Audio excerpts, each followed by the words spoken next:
Bapak Ibu, mari kita mulai. Bismillahirrahmanirrahim. Assalamualaikum warahmatullahi wabarakatuh. Alhamdulillah.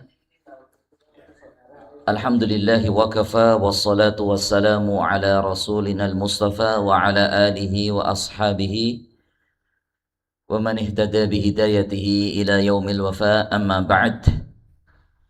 Yang kami hormati segenap pimpinan, staf dan karyawan dari fakultas, sekarang namanya ganti Pak ya, Fakultas Ilmu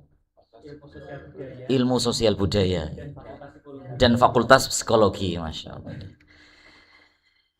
Fakultas Ilmu Sosial Budaya dan Fakultas Psikologi yang mudah-mudahan senantiasa berlimpah keberkahan dari Allah Subhanahu wa Ta'ala.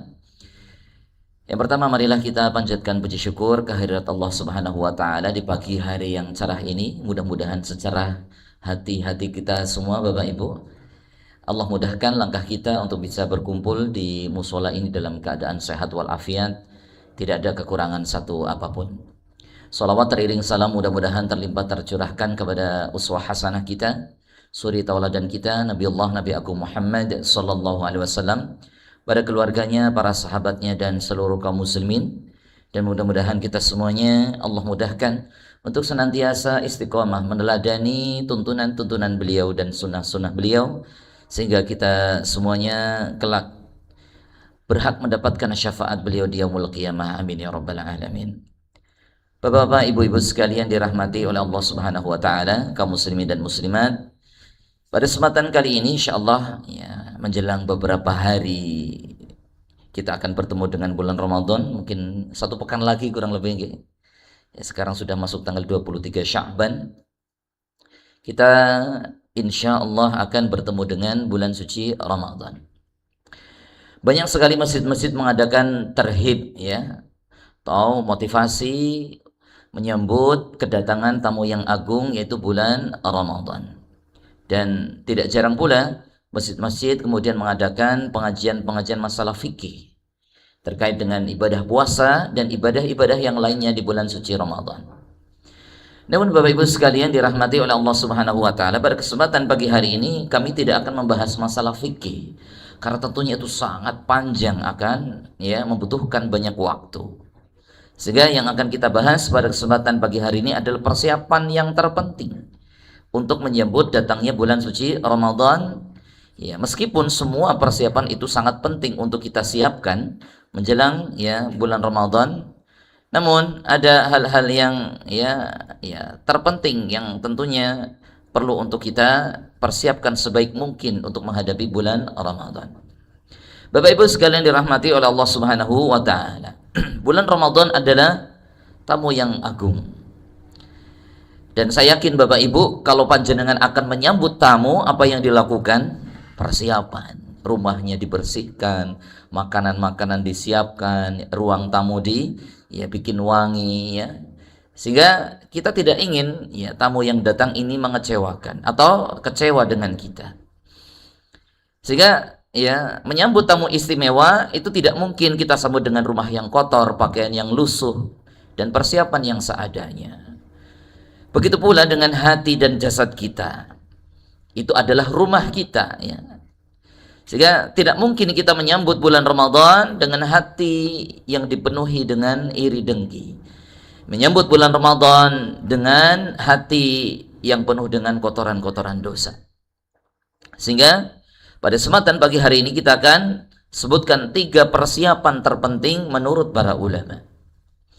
Yang pertama, Bapak Ibu sekalian dirahmati oleh Allah Subhanahu wa Ta'ala, adalah persiapan taubatan nasuha, yaitu tobat yang murni, tobat yang sesungguhnya.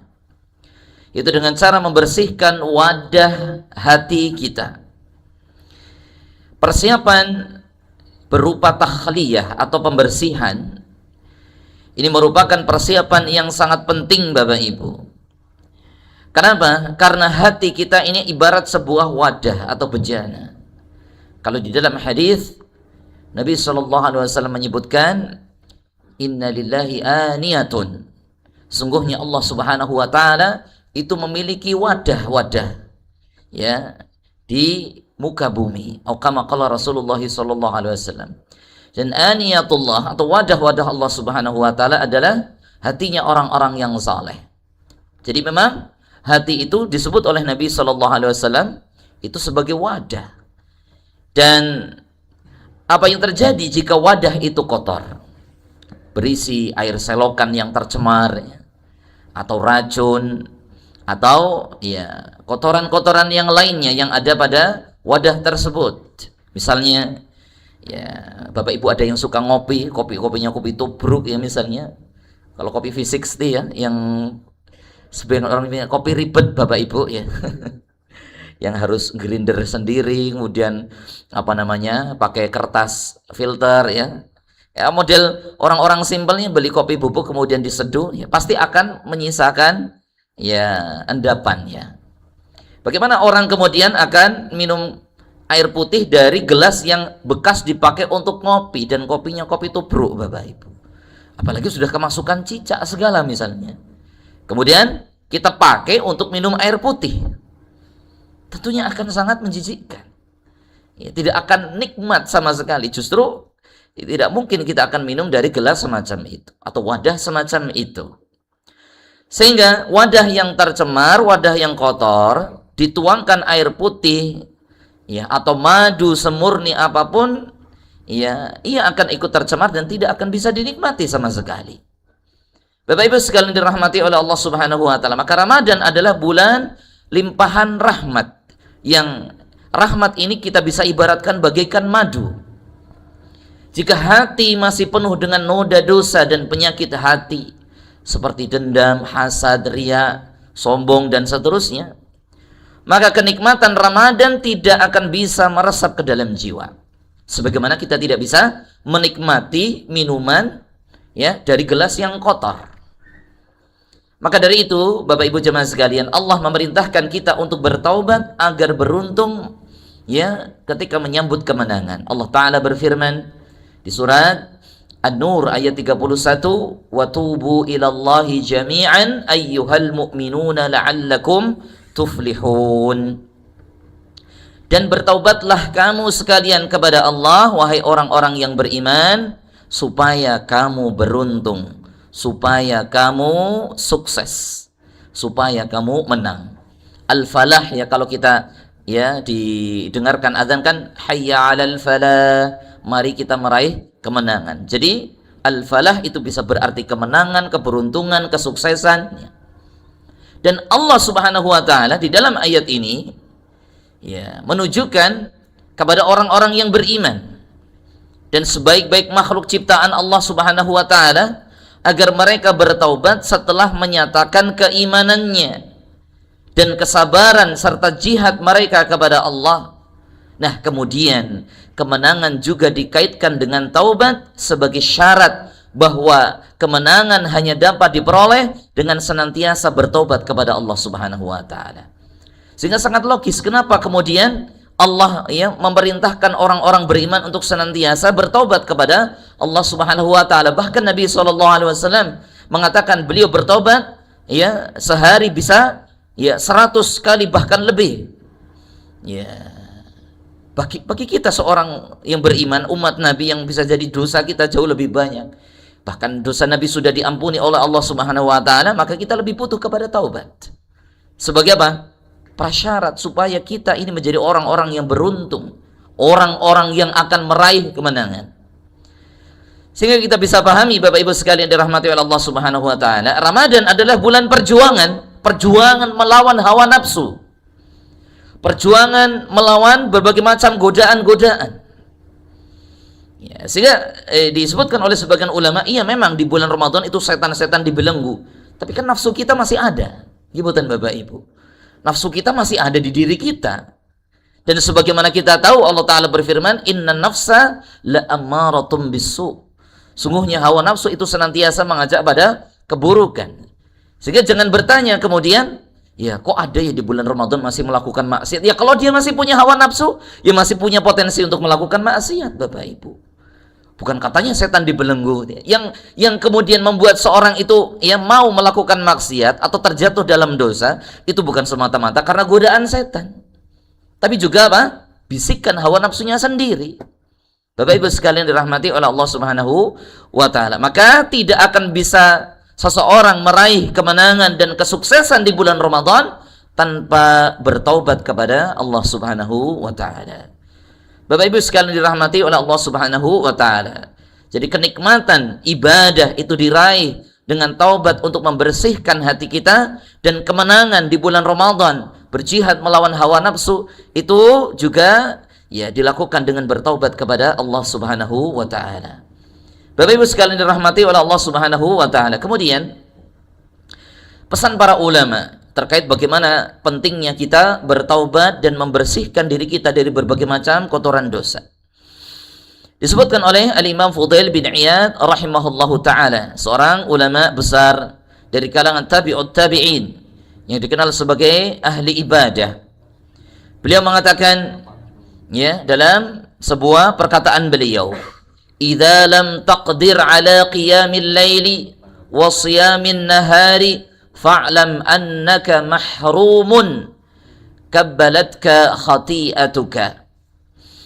Jika engkau tidak mampu mendirikan salat malam, sudah niat mau salat malam, salat tahajud, tapi niatnya kalah dengan main HP Bapak Ibu, akhirnya tidurnya kemalaman, nonton TikTok sampai jam 1, apalagi mungkin lagi nonton yang viral-viral misalnya gitu ya. Akhirnya apa nggak bisa bangun kalau tidurnya jam 1 Bapak Ibu meskipun sebagian bapak-bapak kalau nonton bola bisa melek gitu Pak. Tapi kalau nyempetin sholat 2 rakaat kayaknya bagus sebenarnya Pak Jadi sebelum nonton bola tahajudan dulu. Tapi berapa persen dari orang yang nonton bola itu sholat tahajud dulu Pak? Jangan tahajud witir 1 rakaat saja Pak yang gampang. Plus suratannya kulhu Pak. Itu berat banget kalau memang hatinya apa? Tidak dibersihkan Pak. Makanya benar kata beliau, jika engkau tidak mampu mendirikan salat malam dan puasa di siang hari, maka ketahuilah bahwa engkau sebenarnya sedang mahrum, terhalang. Engkau telah dibelenggu oleh dosamu sendiri. Jadi bukan masalah kemudian kita ini bisa bangun plus kemudian ambil air wudhu, kemudian kita menegakkan salat. Itu bukan sembarangan kemampuan Bapak Ibu Banyak orang bisa bangun, banyak orang bisa melek begadangan di malam hari, tapi yang mampu untuk sholat bagi mereka yang Allah bersihkan hatinya Bapak Ibu, mereka yang bisa terlepas dari dosa-dosanya. Jadi bukan hanya sekedar memang sehat, bukan sekedar kemudian dia kuat, tidak Bapak Ibu, tapi hatinya yang memang Allah Subhanahu wa taala bersihkan dari berbagai macam dosa dengan apa? Taubatan nasuha. Selain itu Bapak Ibu rahmati oleh Allah Subhanahu wa taala, disebutkan juga kisah seorang pria yang bertanya kepada Al-Hasan Al-Basri, seorang tabi'in senior. Beliau Al-Hasan Al-Basri ini berada di zaman Nabi SAW. Namun beliau tidak bertemu dengan Nabi SAW. Beliau biasa ketika kecil main ke rumah-rumah Ummul Mukminin ibunda kaum mukminin, istri-istri Nabi SAW. Nah, ada seorang yang bertanya kepada beliau, "Wahai Abu Sa'id," yaitu kunyah dari Hasan Al-Basri, "aku tidur dalam keadaan sehat." Apalagi orang-orang yang suka jogging, suka sepedaan, Pak, pasti sehat insyaallah "Aku suka sholat malam dan aku telah menyiapkan air wudhuku, tapi mengapa aku tidak bisa bangun?" Beliau sehat, beliau juga senang sholat malam. Beliau sudah menyiapkan air wudhu. Kalau zaman dulu kan pakai ember karena tentunya berbeda dengan zaman sekarang yang sangat mudah mengakses air. Beliau sudah siapkan air wudhu, tapi kenapa saya tidak bisa bangun untuk sholat malam? Kemudian Al-Hasan Al-Basri rahimahullah ta'ala mengatakan, "Qayyadatka dhunubuka." Itu karena dosa-dosamu telah mengikatmu. Bapak Ibu jemaah sekalian dirahmati oleh Allah Subhanahu wa taala. Sehingga sebenarnya yang menghalangi kita dari kebaikan-kebaikan dan ketaatan-ketaatan itu bukan karena kita ini sakit Bapak Ibu. Iya, mungkin sakit itu jadi salah satu faktor. Tapi tidak semua orang sakit itu malas ibadah Bapak Ibu. Saya kasih contoh misalnya Di tempat kami ada seorang bapak-bapak, beliau buta, Pak. Beliau ya buta total, tidak bisa melihat sama sekali. Tapi ketika azan berkumandang, beliau sudah siap-siap dengan wudhunya. Dan kemudian keluar depan rumah, berangkat sendiri ke masjid, Pak. Oh tidak, beliau mencegat orang yang lewat di depan rumah beliau supaya beliau digandeng menuju masjid. Kan sebenarnya alasan tidak pergi ke masjid kan kuat banget, Pak. Ya kan, oh saya buta, nanti kalau saya kejeglong misalnya, atau saya nanti jatuh ke selokan kan bahaya gitu ya. Tapi beliau punya apa? Ya komitmen. Ya, punya komitmen untuk apa? Ya istiqomah di atas ketaatan. Apa kira-kira yang mudahkan beliau untuk melakukan itu, Bapak Ibu? Kalau bukan hati yang bersih. Ya, kalau bukan ya jiwa yang kemudian senantiasa murni mengharapkan keridhaan Allah Subhanahu wa taala. Tidak ada tendensi-tendensi khusus yang bisa jadi dilakukan oleh orang-orang kita yang sehat, Bapak Ibu ya. Kenapa kok jenengan rajin jamaah, Pak, malu sama atasan misalnya? Kan bisa jadi demikian, Bapak Ibu. Ya, nanti kalau nggak sholat jamaah nanti kena semprot sama misalnya Bapak Dekan misalnya gitu ya. Wah ini ya ini sholatnya, ibadahnya ada tendensi khusus, Bu ya.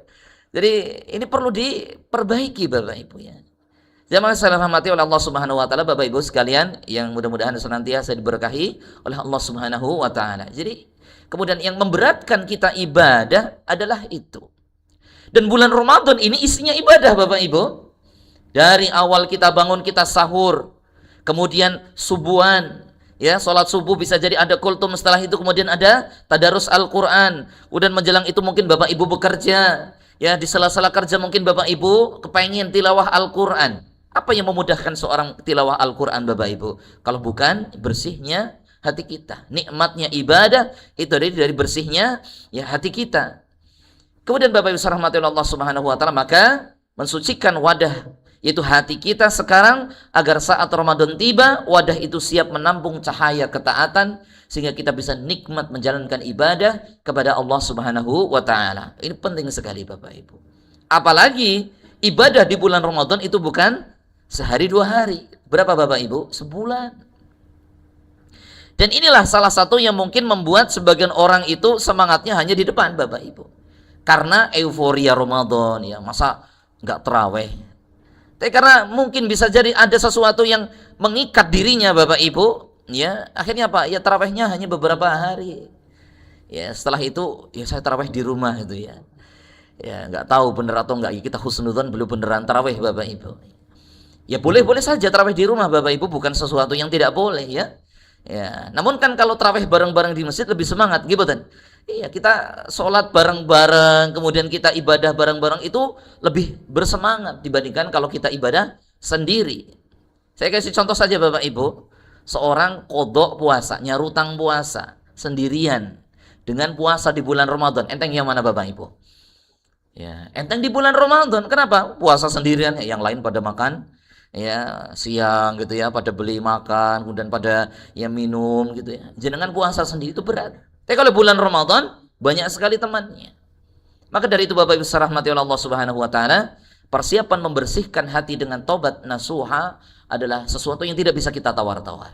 Kalau kita ingin merasakan kenikmatan ibadah di bulan Ramadan. Karena ibadah kita 1 bulan.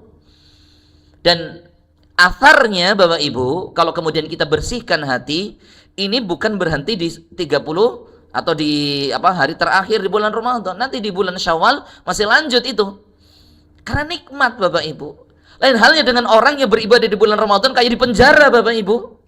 Seperti di penjara, dipaksa seperti anak-anak di pesantren, Bapak Ibu. Dulu saya kuliah pakai programnya Kementerian Agama, PPSB namanya. Ya, di antara teman-teman saya cerita, ya di pesantren itu seperti apa, Bapak? Ada yang kabur-kaburan gitu ya. Ya karena mungkin mereka terpaksa, dipaksa dengan sistem yang ada, sehingga tidak bisa menikmati proses belajar. Nah, seperti itu sebagian orang itu ketika bulan Ramadan itu seperti di penjara, dipaksa untuk ibadah. Nah, ketika bulan Syawal bagaimana, Bapak Ibu? Wah, bebas. Seperti ya tidak ada kewajiban-kewajiban lagi yang dibebankan.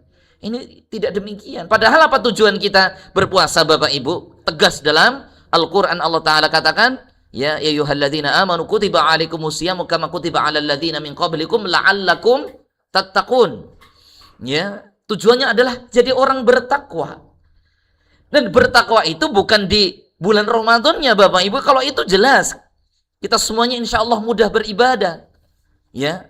Tapi bagaimana setelah bulan Ramadan, itu yang kemudian jadi kunci. Ya, ini beneran nggak Ramadan bikin kita jadi orang bertakwa? Bener nggak ini bulan Ramadan membuat kita ini jadi orang-orang yang benar-benar jadi pribadi yang lebih baik? Jangan-jangan kemarin hanya karena kondisi saja. Nah, ini yang kemudian perlu kita perbaiki. Yang kedua, Bapak Ibu sekalian dirahmati oleh Allah Subhanahu wa taala, persiapan yang penting berikutnya adalah membiasakan diri. Ta'widun nufus. Membiasakan diri, membiasakan jiwa dengan pemanasan agar jiwa dan tubuh tidak kaget. Karena ibadah itu memerlukan stamina fisik dan spiritual Bapak Ibu, bukan hanya sekedar duit kita punya duit banyak bisa buat beli bahan makanan untuk persiapan buka puasa, sahur dan seterusnya. Tapi bukan hanya sekedar uang yang kita siapkan, tapi fisik dan spiritual kita. Seorang yang tidak pernah lari misalnya Bapak Ibu, tiba-tiba suruh ikut maraton. Tiap hari kerjanya cuma rebahan main HP Bapak Ibu Jadi jamaah rebahan niyun tiba-tiba disuruh untuk apa? Maraton Bapak Ibu. Misalnya di FISB sama Fakultas Psikologi misalnya mengadakan fun run misalnya. Nah, Bapak Ibu ikut daftar misalnya, saya tak ikutlah yang 5K misalnya. Kemudian ikut lari, tidak pernah latihan sama sekali. Jalan saja mager Pak Jalan saja dari parkiran ke sini tuh rasanya wis menggeh-menggeh gitu naik tangga kemudian sudah menggeh-menggeh, kemudian ikut lari Pak. Apa yang terjadi? Jika dipaksa untuk melakukan semacam itu pasti akan cedera. Kecetit kata orang Jawa Pak kecetit, keseleo atau bahkan mungkin pingsan Bapak Ibu. Begitu pula ketika bulan Ramadan.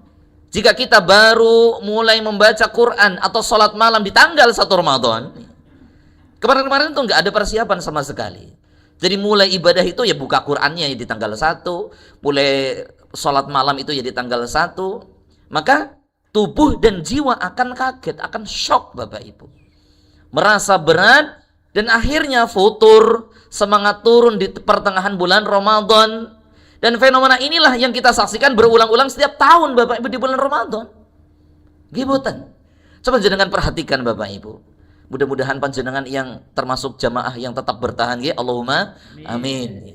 Bukan jamaah yang muntaber Bapak Ibu, mundur tanpa berita gitu Tapi jamaah yang bertahan. Maka Bapak Ibu sekalian dirahmati oleh Allah Subhanahu wa taala Ini yang menyebabkan kemudian bulan Ramadan itu, mohon maaf di masjid-masjid kita ini kemajuannya pesat sekali softnya Bukan kemajuan jamaahnya tapi kemajuan softnya. Karena shock Bapak Ibu. Biasanya kalau malam itu nonton sinetron atau main HP, goler-goleran gitu santai-santai. Ini disuruh apa Pak? Sholat 11 rakaat atau 23 rakaat. Kaget Bapak Ibu.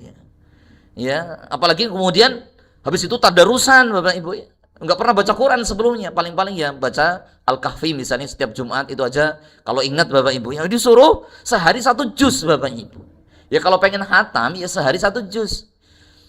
Akhirnya Pak shock Bapak, kaget. Sehingga futur, kemudian mulai mereteli Bapak Ibu Nah, ini kemudian yang menyebabkan seorang akhirnya dia mundur. Padahal Ramadan itu belum selesai Bapak Ibu. Maka dari itu Bapak Ibu rahmati oleh Allah Subhanahu wa taala, Ramadan itu 1 bulan, bukan sepekan Bapak Ibu Jangan sampai baru sepekan sudah menghilang dari peredaran. Nah, ini yang kemudian jadi poin kenapa persiapan ibadah kita sebelum datangnya bulan Ramadan itu sangat penting. Dan sekarang masih ada 7 hari Bapak Ibu. Semoga kalau pengajian ini tuh H-1 mungkin berbeda ceritanya Bapak Ibu. Ini masih ada 7 hari, masih ada persiapan yang bisa kita lakukan. Dan hal ini juga dicontohkan oleh Nabi sallallahu alaihi wasallam Rasulullah sallallahu alaihi wasallam menjadikan bulan Sya'ban sebagai bulan pemanasan dengan memperbanyak puasa sunnah. Dan ini diceritakan oleh Ibunda Aisyah radhiyallahu anha. Beliau mengatakan, "Fama ra'aituhu aktsara siyaman minhu fi Sya'ban." Dan aku tidak pernah melihat beliau Nabi sallallahu alaihi wasallam lebih banyak berpuasa sunnah selain di bulan Sya'ban. Dibandingkan dengan bulan-bulan yang lain, Nabi paling banyak berpuasa sunnah itu di bulan Sya'ban. Nah, Bapak Ibu sekalian dirahmati oleh Allah Subhanahu wa taala. Bagi kita yang punya kebiasaan puasa sunnah, Ya, setelah nisfu Sya'ban itu masih oke Bapak Ibu ya. Atau yang punya hutang puasa misalnya, ini masih bisa dilakukan. Tapi ya bagi orang yang tidak pernah puasa sama sekali, tidak pernah puasa sunnah, ya, jadi setelah Ramadan kemarin sampai nisfu Sya'ban itu nggak pernah puasa sunnah, sebagian ulama mengatakan, ya setelah pertengahan bulan Sya'ban, ya minimal makruh hukumnya berpuasa. Ya, minimal makruh, ya, ada yang mengatakan haram gitu ya. Ya, namun tentunya ini menjadi poin ya. Kenapa? Ya kita sendiri yang memang teledor Bapak Ibu. Tidak persiapan dengan baik. Bapak Ibu dirahmati oleh Allah Subhanahu wa taala. Jadi kalau Bapak Ibu pernah puasa Senin Kamis sebelum Sya'ban misalnya, boleh ayo dilanjutkan. Ini ada beberapa hari yang bisa kita manfaatkan untuk latihan puasa. Tidak harus nunggu Senin sama Kamis Bapak Ibu ya. Yang penting ini bulan Sya'ban kita bisa puasa sunnah mutlak karena ini bulan Sya'ban sebagai bentuk latihan ya menghadapi bulan Ramadan. Sehingga gak kaget Bapak Ibu, sehingga hari pertama itu gak nyari rice cooker Bapak Ibu ya. Ya baru hari pertama kemudian buka kulkas gitu ya. Ya. Tapi saya kira Bapak Ibu yang sudah berkali-kali puasa insya Allah akan lebih mudah. Bapak Ibu sekalian rahmati oleh Allah Subhanahu wa taala. Ya ibaratnya mengajar lah Bapak Ibu. Ya dosen-dosen baru gitu yang baru ngajar pasti akan apa? Ya banyak sekali ya hal-hal yang ya kagok ya ketika mengajar. Tapi kalau sudah biasa Bapak Ibu, nggak bawa teks, nggak bawa apa-apa gitu, langsung keluar.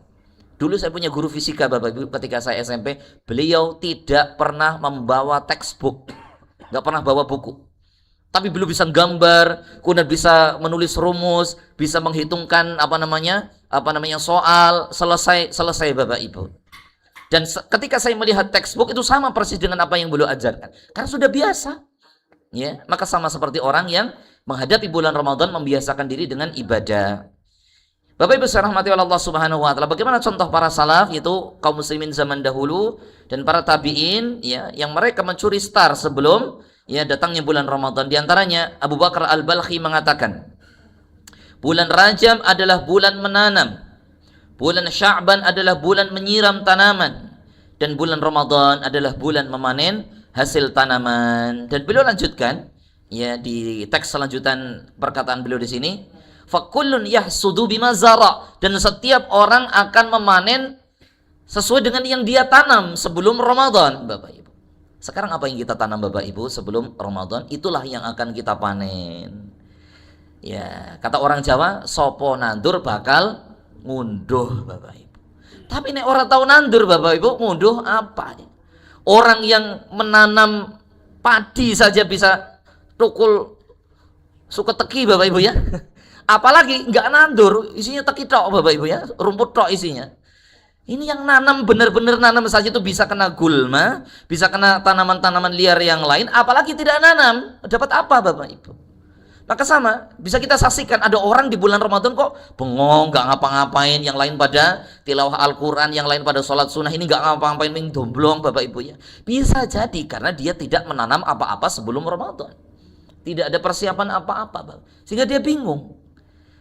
Kemudian disebutkan oleh Salamah bin Kuhail, beliau menyebutkan bahwa bulan Sya'ban adalah syahrul qurra. Kenapa Bapak Ibu? Dulu umat Islam zaman dahulu mereka ketika masuk bulan Ramadan sudah mulai mempersiapkan diri dengan banyak-banyak tilawah Al-Quran. Bahkan dicontohkan oleh Amr bin Qais ketika memasuki bulan Sya'ban, beliau menutup tokonya dan meliburkan perdagangannya hanya untuk fokus membaca Al-Quran sebagai persiapan mental menuju bulan Ramadan. Dan memang benar Bapak Ibu, ini perlu persiapan. Ya, jangan sampai baru buka satu halaman sudah menguap Bapak Ibu. Akhirnya buka HP. Atau bisa jadi ada di antara kita yang Qurannya di HP Bapak Ibu ya. Qurannya di HP kemudian akhirnya apa? Ya, tidak dimatikan internetnya, muncul notifikasi, jadi baca WA, nggak jadi baca Quran Bapak. Jadi baca ya notifikasi. Nah, ini yang kemudian ya akhirnya malah membuat kita jadi tidak produktif membaca Al-Quran. Kemudian yang ketiga Bapak, yang terakhir pada kesempatan kali ini, yaitu melawan arus kebiasaan. Paksa sebelum terbiasa. Bapak Ibu sekalian dirahmati oleh Allah Subhanahu wa taala. Manusia adalah makhluk kebiasaan atau creature of habit. Secara psikologis ini saya nanti tolong dibenarkan Bapak Ibu ya. Ya, nah kalau saya salah ya. Seorang akan selalu kembali ke setelan pabriknya atau kebiasaan aslinya, Bapak Ibu ya. Jika ia merasa lelah atau tertekan. Ya. Kalau biasanya dia kalau tertekan itu mainan HP ya, kalau kondisi apapun dia pasti akan mainan HP. Kalau kebiasaan itu cari makanan enak, Bapak Ibu. Jadi self rewardnya atau pleasernya itu dengan makanan enak, Bapak Ibu.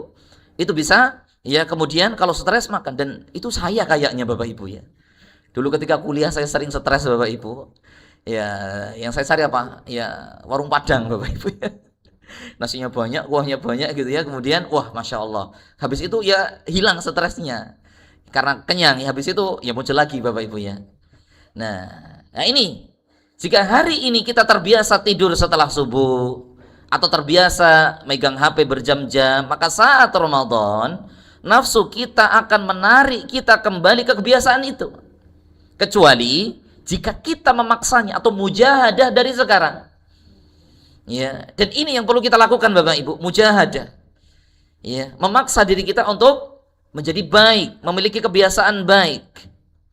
Allah Subhanahu wa taala menjanjikan jalan kemudahan bagi mereka yang mau memaksakan dirinya di awal. Sebagaimana firman-Nya, "Walladzina jahadu fina lanahdiyannahum subulana." Dan orang-orang yang berjihad bersungguh-sungguh untuk mencari keridhaan kami, benar-benar akan kami tunjukkan kepada mereka jalan-jalan kami. Sehingga Bapak Ibu rahmati Allah Subhanahu wa taala, kemudahan itu bukan ditunggu. Kemudahan itu kemudian dengan berpangku tangan, tidak. Kemudahan, kesuksesan, kemudian kita mendapatkan petunjuk itu dicari dengan mujahadah, dengan usaha. Begitu pula kesuksesan di bulan Ramadan. Kita bisa sukses dari awal Ramadan sampai akhir Ramadan itu dengan mujahadah, bukan dengan berpangku tangan. Ya kalau memang saya ini nanti takdirnya dapat pahala yang banyak, pasti Allah mudahkan saya beribadah di bulan Ramadan. Ya nggak bisa, Pak. Kita harus usaha. Apa usaha kita sekarang? Mulai latihan puasa, mulai latihan tilawah Al-Quran, mulai latihan sedekah, mulai latihan sholat malam. Ya, kalau misalnya sholat malam, tahajud itu agak susah, ya jangan habis sholat isya, Pak. Berapa minimal, Pak? Sholat malam, sholat witir berapa minimal? 1 rakaat. 1 rakaat saja kalau kemudian kita setelah sholat isya kemudian kita mau rutinkan, insya Allah itu jadi bekal, Pak, kemudian untuk menghadapi bulan Ramadan. Kenapa? Oh iya, setelah isya ada sholat sunnah. Minimal kita ada semacam kayak ingatan. Oh iya, setelah isya masih ada sholat sunnah. Karena kita biasa melakukannya. Ketemu bulan Ramadan, oh tidak kaget karena kita sudah terbiasa. Kemudian Bapak Ibu jemaah rahmati Allah Subhanahu wa taala, hal ini senada dengan apa yang disampaikan oleh seorang ulama, itu Wahab bin Munabbih rahimahullah taala. Beliau mengatakan, "An-nafsu kanufusid dawabi." Jiwa itu tabiatnya seperti hewan tunggangan. Wal imanu qaidun, iman itu adalah penuntunnya. Wal amalu sa'iqun, dan amal itu adalah penghalanya atau yang menggiring dari belakang. Wan nafsu harunun, dan jiwa itu sendiri tabiatnya itu enggan, Pak, malas. Jadi defaultnya jiwa kita itu ya, basicnya jiwa kita malas, Pak ya, pengennya itu santai-santai. Fa in fatara qaiduha haranat ala sa'iqiha. Jika jiwa atau jika penuntunnya ya atau imannya itu lemah, ia akan membangkang pada penghalanya, yaitu amalnya. Wa in fatara sa'iquha dhallat 'anit tariqi, dan jika penghalanya lemah, ia akan tersesat dari jalan. Jadi hawa nafsu kita itu bagaikan tunggangan. Bagaimana kemudian kita mengendalikannya? Kalau kemudian kita itu biarkan dituruti terus, Pak ya, pengen mainan HP turuti terus, pengen santai-santai turutin terus, pengen makan diturutin terus, pengen hal-hal yang enak-enak kita turutin terus, ya akan terbiasa. Akhirnya apa? Ketika kita bertemu dengan kondisi harus tidak makan, ya karena biasanya siang-siang itu kulineran misalnya, Pak, ini harus puasa, kaget, Pak, memberontak. Saya harus cari ya es teh jumbo misalnya, Pak. Saya harus cari es teler, saya harus cari mie ayam ya. Karena nggak dibiasakan dan dilatih, akhirnya memberontak. Sebagaimana hewan tunggangan yang tidak bisa dikendalikan. Bapak Ibu sekalian dirahmati oleh Allah Subhanahu wa taala. Contoh ini ilustrasinya ya. Jika seorang tidak dipaksa salat tarawih 11 atau 23 ya rakaat dari sekarang lewat qiyamul lail ya. Meskipun nggak harus ya, nggak harus sama persis dengan yang kita lakukan di bulan Ramadan. Maka di malam pertama Ramadan kakinya akan terasa pegel, hatinya akan mengeluh, apalagi imamnya panjang Pak. Ya, ojo-ojo baru rakaat pertama sudah alif lam mim. Waduh, towo iki misalnya Bapak Ibu ya. Sudah dirasani imamnya Bapak Ibu ya. Ya karena apa? Nggak biasa Bapak Ibu. Karena kebiasaannya adalah duduk santai, bukan berdiri menghadap Allah Subhanahu wa taala. Kesimpulannya Bapak Ibu, ya, ilmu fikih mengenai Ramadan, ya, bagaimana sahnya puasa, bagaimana amal-amal yang membatalkan puasa dan lain-lain itu penting, penting sekali. Namun bagaimana ilmu itu diterapkan itu sangat bergantung dengan poin-poin tadi Bapak Ibu. Bersihnya hati. Kemudian kebiasaan kita ya untuk memulai pemanasan sebelum Ramadan dan memaksa diri kita untuk ya melakukan ibadah sebelum datangnya bulan Ramadan, itu kunci ilmu-ilmu fikih kita itu bisa kita terapkan. Kita pinter Pak masalah fikih puasa, tapi mager. Tapi kita nggak kemudian punya semangat karena memang hati kita ini dipenjara oleh dosa-dosa kita, ya nggak akan puasa Pak, nggak akan semangat puasa. Sehingga jemaah sekalian rahmati oleh Allah Subhanahu wa taala, 3 poin yang bisa kita simpulkan: cuci wadahnya. Itu hati kita dengan bertaubat dari dosa kecil dan dosa besar agar hati kita nikmat dibawa beribadah. Yang kedua, lakukan pemanasan, mulai puasa sunnah dan tilawah di hari ini agar tidak kaget nanti. Kemudian lawan kebiasaan, ubah rutinitas harian dari sekarang. Paksa diri kita untuk taat sampai ketaatan itu menjadi karakter kita, menjadi kebiasaan kita. Bapak Ibu sekalian dirahmati oleh Allah Subhanahu wa taala, demikian yang dapat kita bahas pada kesempatan pagi hari ini. Mudah-mudahan bermanfaat dan yang paling penting adalah memotivasi kita untuk menyambut bulan Ramadan bukan hanya sekedar dengan euforia, senang-senang, semangat-semangat di depan saja, namun bisa bertahan sampai akhir. Karena Bapak Ibu, kata Nabi SAW, innamal a'malu bil khawatim.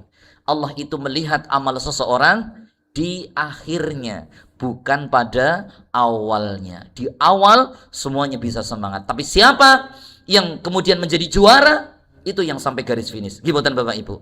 Semuanya bisa kencang Pak ketika lari di depan, tapi siapa yang juara? Yang sampai garis finish. Siapa yang akan mendapatkan medali?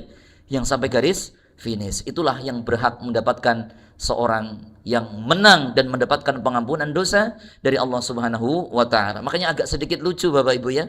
Ya, tidak pernah puasa, tidak pernah tarawih, kemudian ya kita kosong-kosong ya, kita fitri kembali fitri ya. Nah, ini yang perlu kita koreksi di tengah-tengah masyarakat. Kalau pengen kembali fitri katanya ya diampuni dosa-dosanya, ya puasa, ya sholat tarawih, ya ibadah-ibadah di bulan Ramadan. Semoga Allah menyampaikan umur kita semuanya ke bulan Ramadan dalam keadaan iman yang kokoh dan fisik yang sehat. Allahumma amin. Demikian Bapak Ibu yang dapat kami sampaikan, mudah-mudahan bermanfaat. Mari kita akhiri majelis kita pada kesempatan pagi hari dengan bacaan hamdalah alhamdulillahirabbil alamin, dan kita akhiri dengan doa kafaratul majelis. Subhanaka Allahumma wa bihamdika asyhadu an la ilaha illa anta astaghfiruka wa atubu ilaik. Billahi taufiq wal hidayah. Wassalamualaikum warahmatullahi wabarakatuh.